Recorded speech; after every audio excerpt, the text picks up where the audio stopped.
ये पंच द्रविड़ गुरु बोले तो तुम्हारा कुछ ठीक नहीं चल रहा है, तो तुम सफाई नहीं रखते हो, तो ऐसा है ना। आलोचना आलोचना आलोचना और कंक्लूजन निकाला। प्रभुपाद जी कितने महान हैं, स्टेप बाय स्टेप समझाया हमारा चित्त कैसा है। कि एक बार प्रभुपाद ने दूसरे भक्तों की ओर उन्मुख करते हुए अपने एक शिष्य की बहुत ही प्रशंसा की। उसका नाम था पंच द्रविड़। प्रभुपाद ने कहा हाँ, ये पंच द्रविड़ बहुत ही बुद्धिमान शिष्य है। तो भाई इसलिए जनरली गुरु कोई शिष्य की प्रशंसा बहुत कम करते हैं। तो पंच द्रविड़ कहा प्रभुपाद ने बोला मैं बुद्धिमान हूँ तो सच में बुद्धिमान हूँ। तो वो खुश हो गया और थोड़ा सा गर्व भी हो गया। अभी गुरु प्रशंसा करेंगे तो शिष्य को लगा गुरु बोले तो मैं बुद्धिमान हूँ। प्रभुपाद ने कहा और मुंबई में कैसा चलता है प्रचार। वो पंच ने कहा प्रभुपाद कुछ ठीक नहीं चल रहा है। वो थोड़ा गर्व हो गया था। तो प्रभुपाद ने कहा वहाँ अच्छा क्यों नहीं चल रहा है, क्या हुआ। तो वो पंच द्रविड़ ने कहा प्रभुपाद वहाँ पे चूहों ने बहुत ही उत्पात मचा के रखा है, वहाँ पे सब चूहे उत्पात मचा रहे हैं। तो प्रभुपाद ने शुष्क स्वर में उत्तर दिया इसका अर्थ ये है कि तुम सफाई नहीं रखते हो। तुम सब अमेरिकी लोगों में बहुत ही बुरी आदत है, वो खा खा कर प्लेट रख देते हो, फिर चूहा आता है, ये सब आता है। तुम लोग गंदगी रखते हो, इसलिए ऐसा होता है। 6 महीने तो एक कोने में तुम लोग प्लेट छोड़ देते हो। बोले ऐसा ही है ना। प्रभुपाद ने अंतिम शब्दों को बहुत जोर देकर कहा कि तुम लोग अंत में ऐसा ही रखते हो, बोलो ऐसा है ना। प्रभुपाद की वो आलोचना कंटिन्यू रही, आलोचना आलोचना आलोचना।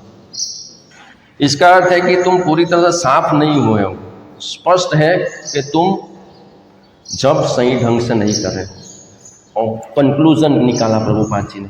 प्रभुपाद ने क्या कंक्लूजन निकाला कि तुम इसका अर्थ यही है पूरा गंदगी रखते हो, प्लेट साफ नहीं रखते हो, 6-6 महीने तक प्लेट पड़ी रहती है, चूहे होते हैं। इसका मतलब है कि तुम सार ये है कि तुम हरे कृष्ण माउंट का जप है ना वो सही ढंग से नहीं करे। देखो प्रभुपाद जी कितने महान हैं, क्या पॉइंट है और कहाँ क्या शिष्यों की क्या कमजोरी वो पकड़ के रख दिया।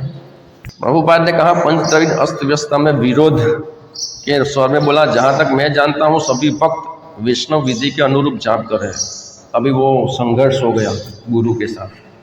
प्रभुपाद सभी शिष्य बहुत ही अच्छी तरह से विधि के अनुसार जप करते हैं। सिर्फ प्रभुपाद क्षोभ प्रकट करते हुए अपने शिष्यों की ओर मोड़े तो तुम ये कहना चाहते हो कि भगवान श्री चैतन्य महाप्रभु की विधि में कोई दोष है। फिर वो प्रभु थोड़ा ठंडा हो जी नहीं प्रभुपाद। फिर प्रभुपाद जी ने कहा भगवान चैतन्य महाप्रभु कहते हैं चेतो दर्पण मार्जनम, जब से हृदय निर्मल हो जाता है। अतः यह कैसे संभव है कि यदि तुम्हारा हृदय निर्मल एवं पवित्र है पर तुम्हारे आसपास का बाह्य वातावरण साफ नहीं है।